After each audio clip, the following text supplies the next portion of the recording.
ఈరోజు rider 125 review అయితే చూద్దాము.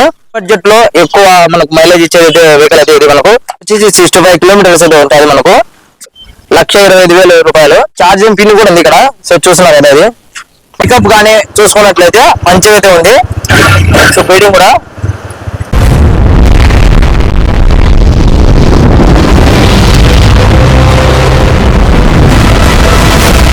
ఈరోజు రైడర్ 125 రివ్యూ అయితే చూద్దాము. సో ఎట్లా ఉందంటే మనకు స్పోర్ట్స్ బైక్లలో తక్కువ కాస్ట్ తో ఎక్కువ మైలేజ్ ఇచ్చి ప్రైజెస్ తక్కువ ఉన్న దాంతో టీవీఎస్ లో మనకు వదలడం రైడర్ అయితే జరిగింది. సో లో ఎక్కువ మనకు మైలేజ్ ఇచ్చేది వెహికల్ అయితే ఇది మనకు. సో చాలా బాగుంటాయి. సో ముందు స్క్రీన్ చూద్దాం. ఎట్లుందో 1 లీటర్ వచ్చేసి 65 కిలోమీటర్స్ అయితే ఉంటుంది మనకు. So ABS. సో ముందు మనకు ఏబిఎస్ అయితే ఇవ్వడం జరిగింది. సో బ్యాక్ సైడ్ మామూలుగా. సో మనకు రోడ్డు గ్రిప్ కూడా బాగుంటుంది. సో బ్రేక్ సిస్టమ్ కానీ మనకు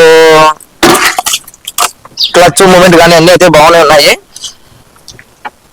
సో ఈ రైడర్ లోనే 3 కలర్స్ అయితే ఉన్నాయి. సో ఒక రెడ్, బ్లాక్, ఒక ఈ కలర్. సో మనకు రెడ్ కలర్ వచ్చేసి 1,25,000 రూపాయలు. సో మనకు ఈ డిజైన్ తో రావాలనుకుంటే ఒక 5K ఎక్కువ అయితే తీసుకుంటారు, ఛార్జ్ చేస్తారు. సో ఈ రైడర్ మొత్తము.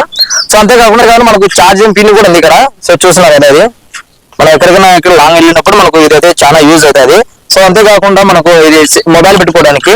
సో ఇది మన ఓన్ ఏరియా వేసుకోవాలి. ఇలా ఉంటది. సో ఎక్కడికైనా రైడర్ మా ఇటు వెళ్ళినప్పుడు 1 లీటర్ 65 కిలోమీటర్స్ అయితే ఉంటుంది. సో రోడ్ గిప్ కానీ ఫ్యామిలీకి సీట్ కెపాసిటీ కూడా చూద్దామండి ఎట్లుంది. సో ఒక చిన్న అమౌంట్ లోనే మనకు ఒక రైడర్ బైక్ అయితే మనకు ఉంటుంది. సో దీన్ని ఒకసారి ట్రై చేసి చూపిస్తాను నేను.